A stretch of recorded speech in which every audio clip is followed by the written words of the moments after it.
All right, everyone, get ready for a wild ride because today we're taking a deep dive into Catch-22. It's this, satirical war novel that's really, become this huge cultural thing. Yeah, it's pretty amazing how much it's stuck with us. Right. And you guys sent over some really fantastic excerpts from the novel and some good background stuff, too. Really good stuff. So today, what we're going to try to do is we're going to go a little deeper, Right. Past the plot. Try and really dig into some of those big, enduring themes. I was excited. Me too. And I really want to get into some of those, those Catch-22 situations. Oh, yeah. The kind we all, kind of bump into in our own lives, even if we've never flown a bomber. You know what I mean? Absolutely. That's what makes this book so timeless, really. Yeah. I mean, it just throws you right into this crazy paradox of war. Yeah. It's like Heller makes you confront the absurdity of it all. And he does it with, so much dark humor. It's amazing. It's brilliant. And the surrealism, too, right? Like, you're never quite sure what's real and what's not. Which I think is kind of the point. Totally. So we've got Yossarian, Our god. right, our main man, stuck in the middle of all this chaos. He's a bombardier stationed on this, it's a fictional island. Pianosa, right, during World War II. And, he's not exactly your stereotypical, gung-ho soldier. Not even close. I mean, his number one goal is just to, make it out of this whole thing alive. It makes sense, though, doesn't it? Totally. Who wouldn't feel that way in that situation, right? Exactly. And that's what makes Yossarian such a compelling character. Yeah. When he's not driven by some blind patriotism like some of the other guys. He sees how insane the whole situation is, and he's actively trying to find any way to get out of flying any more missions. Yeah. Which actually leads us to his, I guess you could call it his master plan. Oh, yeah? To, prove he's insane so he can get grounded. I mean, that makes sense, right? Yeah, at least on the surface. I mean, if you're really crazy, you shouldn't be flying dangerous missions, right? Well, that's where things get really interesting. Because then there's this rule, this infamous Catch-22. Ah, yes. The Catch-22. Which is basically this twisted Air Force regulation that says if you're asking to be grounded because you're insane, well, that just proves you're sane. Whoa! So it's like a trap, a bureaucratic nightmare. They're like saying, hey, we know these missions are insane, but if you admit that, then you're too sane to get out of them. It's wild, right? It's no wonder that the term Catch-22 has, totally entered our everyday language. Right. Because it perfectly captures that feeling of being completely stuck, in a no-win situation where the rules are rigged against you no matter what you do. And the craziest part is, Heller actually drew this from his own experience. Wait, really? Yep, he was a bombardier in World War II himself. Oh, wow. So he's not just, making this stuff up. Yeah. He lived it. He lived it. Which is why I think the novel feels so raw, so real. Absolutely. There's this, almost visceral feeling to it. Definitely. And the way he uses humor, the dark humor and the surrealism, it's not just stylistic, it's like a coping mechanism, a way to process the trauma of war and the absurdity of it all. Like if you don't laugh, you'll cry kind of thing. Exactly. Okay, so we've got Yossarian trying to navigate this crazy system, and he's surrounded by all these other unforgettable characters, or his tent mate. Or he's such a great character. Right. He's always tinkering, inventing things, and in the end, he escapes by rowing a raft to Sweden. What? I know. It's crazy. But it's also, I think, a really important part of the story. It's this little glimmer of hope. Maybe escape is possible. And that, I think, kind of plants a seed in Yossarian's mind. Maybe he can get out of this, too. Then we've got Dr. Nika. Flight surgeon. Right. And he, even admits that Yossarian is mentally unstable, but he still refuses to ground him. Another Catch-22. Exactly. It's Yes. even the people who are supposed to help you are trapped by these ridiculous rules. It's a system designed to keep everyone in their place. And, of course, we can't forget Major. Oh, man. Yeah. His name alone is, a whole satire in itself. I know, right? It's just brilliant. It's like Heller is poking fun at the whole military hierarchy, right? Totally. Exposing how arbitrary power and rank can be. And then, of course, Major's crippling shyness, he's so shy that he hides from his own men. It's just another layer of absurdity on top of everything else. That's perfect. Speaking of absurdity, we have to talk about Milo Minderbinder. Oh, Milo.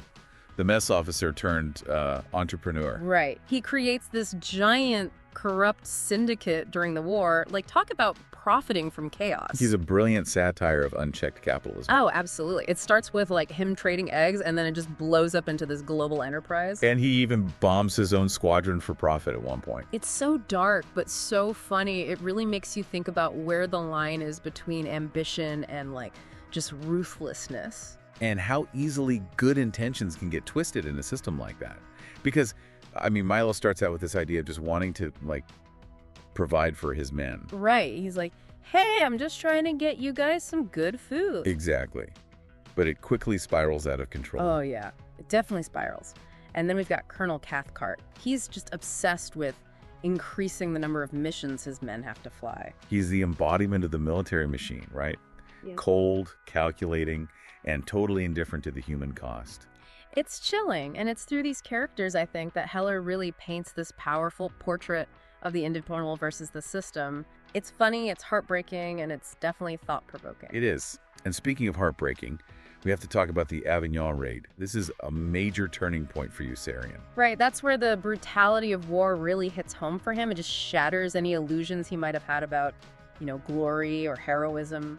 Totally. And the way Heller describes Snowden's death in that raid, it's just so graphic, so visceral, it really stays with you. Yeah, and it's something that Yossarian keeps reliving in his mind, like he can't escape it. It becomes this symbol, I think, of the hidden truths of war. The human cost that a lot of times gets glossed over. Exactly. And it forces Yossarian and us as readers to really confront the true horror of what's happening, the real consequences of war. And that's something we'll pick up on in part 2 of our deep dive. We'll see how Yossarian grapples with this experience and how it fuels his determination to survive, no matter the cost. Stay tuned, folks, because it's about to get really interesting. It is, and we can't wait to explore it all with you. So Snowden's death, it's like this turning point for Yossarian, right? Oh, absolutely. It pushes him even further down this road of just like desperately trying to stay alive. Right. Like he's trying everything he can to get out of flying those missions. Yeah, and he comes up with some pretty wild schemes. Yeah. Faking illnesses, moving the bomb line. Oh, and remember when he tries to get himself declared insane? Oh, yeah. Classic Yossarian. And some of it's, like, actually pretty funny. Oh, for sure. Heller is a master of satire. But, underneath all the humor, there's this real sense of desperation. Like, Yossarian is really starting to unravel. And that's what makes the satire so effective, right? Yep. It highlights the absurdity of the situation, but it also reveals this deeper struggle that Yossarian's going through. Right. Like, it's not just about staying alive. It's about holding on to his sanity, his humanity. Exactly. In a system that's designed to strip those things away. Which kind of makes you think, like, how far would you go in a situation like that? Right. Would you compromise your morals, your beliefs, just to survive? Tough question. It is. And that's what makes Catch-22 so relevant, I think, even today. It forces us to confront these really uncomfortable questions about what it means to be human in a world that often feels absurd and unjust. Totally. Because we all face our own Catch-22s, right? All the time. Like, maybe you're stuck in a job you hate, but you can't quit because you need the money. Ugh, yeah, been there. Or maybe you're in a relationship that's clearly over, but you're terrified of being alone. Oh, those are the worst. Right, and those situations can feel just as hopeless and absurd as anything Yossarian's dealing with. Absolutely. But okay, so before we get too deep into our own personal Catch-22s, I want to go back to Yossarian for a second. Yeah. Because he gets offered this, like, really tempting way out. You mean the deal with Colonel Cathcart and Colonel Korn? Exactly. They basically offer to send him home a hero. Promotion, another medal, the whole 9 yards. That's pretty good, right? Amazing. But of course, there's a catch. Always a catch. They want Yossarian to keep quiet about their corrupt practices, basically endorse their leadership. So it's like a Faustian bargain. He can save his own skin, but he has to sell his soul in the process. It makes you think about those compromises we sometimes make in our own lives. Those deals we make with ourselves to get ahead, even if it means sacrificing a part of who we are. It's a powerful dilemma. And what's so incredible is that Yossarian actually rejects their offer. Wait, really? He walks away from all that? He does. He chooses to face the unknown dangers of desertion rather than compromise his integrity. Wow. That's a bold move. It is. And it speaks to this deep human need for authenticity, for living in alignment with our values, even when it's hard, even when it's scary. Yeah, it's like he's saying, My freedom is worthless if I have to betray everything I believe in to get it. Exactly. And I think that's one of the most important messages of Catch-22. It reminds us that we always have a choice.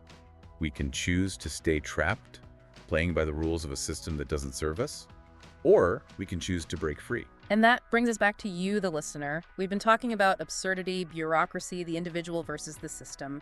But now we want to make it personal. What are your Catch-22s? Think about those areas in your life where you feel stuck. Maybe it's a job, a relationship, a social circle, even just a way of thinking that's holding you back. Where do you feel like you're damned if you do and damned if you don't? Maybe you're afraid to speak up about something you believe in, even though you know you should. Or maybe you have these dreams you're putting off because you're scared of failing. Those are the Catch-22s we're talking about. And just like Yossarian, you have a choice. You can stay stuck, or you can take a leap of faith. You can choose to break free, to create your own path, even if it means facing the unknown. It's not easy, but it's possible. And that's what we'll explore further in part 3 of our deep dive. We'll talk about how the lessons of Catch-22 can empower us to challenge the absurd and find our own paths to freedom. All right, so we're back, and we've been digging deep into Catch-22. Really exploring this idea of, feeling trapped by these absurd rules and systems. Yeah, exactly. And what's crazy is that even though this book was written about war, it feels so relevant to, like, everyday life. Oh, absolutely. I mean, who hasn't felt stuck in a Catch-22 situation at some point? Right. Like, it's this universal human experience, that feeling of just being totally powerless. Exactly. And Yossarian, our main man, he's like constantly trying to break free from this madness. Yeah, he's really fighting for his sanity, He is. And his journey gives us like this really powerful roadmap for navigating those situations ourselves. Yeah. Even if we're not, literally dodging bombs. So what can we actually learn from Yossarian? How can Catch-22 help us deal with those Catch-22s in our own lives? Well, one of the biggest takeaways for me is the importance of questioning the rules. Like, don't just blindly accept things, especially when they seem arbitrary or unfair. Yeah, like Colonel Cathcart constantly raising the number of missions his men have to fly. Exactly. Just to get himself ahead. It's a good reminder that just because someone has authority doesn't mean they're always right. Totally. And sometimes the bravest thing you can do is challenge the status quo. So it's not about, being rebellious just for the sake of it. It's about thinking critically and not just going along with things that seem harmful or wrong. Exactly. And Yossarian, he's always questioning things, refusing to follow orders blindly. And that's what ultimately leads him to, search for another way. Right. And then there's that other big lesson about finding your people, your tribe. Oh, absolutely. Yossarian's not alone in this. Huh? He's got his friends, the other airmen, who also see how crazy everything is. Like Dunbar, who shares his sense of humor and really helps him challenge the system. And Orr, who's escaped to Sweden, gives Yossarian that hope, maybe he can get out too. I love that. It shows that even in the darkest situations, those connections, those friendships, they can be so powerful. Oh yeah, they're essential. They remind us that we don't have to fight our battles alone. And that sometimes just having someone who understands what you're going through can make all the difference. It gives you the courage to keep fighting, to keep pushing for something better. Okay, and lastly, I think Catch-22 really teaches us the importance of choosing life, even when you're surrounded by death and craziness. That's a beautiful way to put it. Because Yossarian, he never gives up on his will to live, even when he's facing unimaginable horrors. He doesn't let the system crush his spirit. And I think that's a really powerful message for all of us, that we always have a choice, even when we feel like we don't. We can choose to give in to despair, or we can choose to fight for a better future. Exactly. So, as we wrap up this deep dive into Catch-22, I want to leave you with this question. What Catch-22s are you facing right now? And what would it take for you to break free? Think about it. What rules do you need to question? What kind of support system do you need to build? And most importantly, what does choosing life, choosing freedom actually look like for you? Because you have the power to create change. That's right. You have the power to challenge the absurd, to find your own path, and to build a life that truly aligns with your values. So go out there and do it. And thanks for joining us on this incredible journey through Catch-22. I hope you enjoyed it as much as we did. We'll see you next time, folks. Keep questioning, keep connecting, and keep choosing life.